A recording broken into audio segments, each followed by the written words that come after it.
आप भी IRFC का ही शेयर होल्डर हो तो दोस्त इस कंपनी के बारे में कहा जाए तो 120 रुपीज़ का ही स्टॉक्स में प्राइस है इसका। 5 डेज का रिटर्न, 1 मंथ का रिटर्न, 6 मंथ का एंड दोस्त बाकी की रिटर्न भी देख सकते हो। तो इसका कहा जाए तो दोस्त इस पीक लेवल से यहाँ तक का रिटर्न देखा जाए तो ऑलमोस्ट कहा जाए तो 44% का ही रिटर्न है IRFC का स्टॉक्स में। इसका यहाँ पर भी रिटर्न देखा जाए तो 1.5 लाख अभी तक भी मार्केट साइज है। कहा 10-15 हज़ार करोड़ का मार्केट साइज था, आज कहाँ तक पहुँच चुका है। ठीक है, तो क्या आप भी इसी का ही शेयर होल्डर हो या फिर किसी दूसरे स्टॉक्स का कमेंट करना ज़रूर।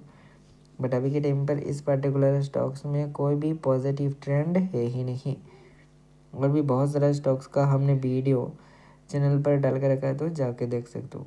तो दोस्त फिलहाल आज के लिए इतना ही, मिलते हैं किसी नए वीडियो के साथ। May God bless you, good bye.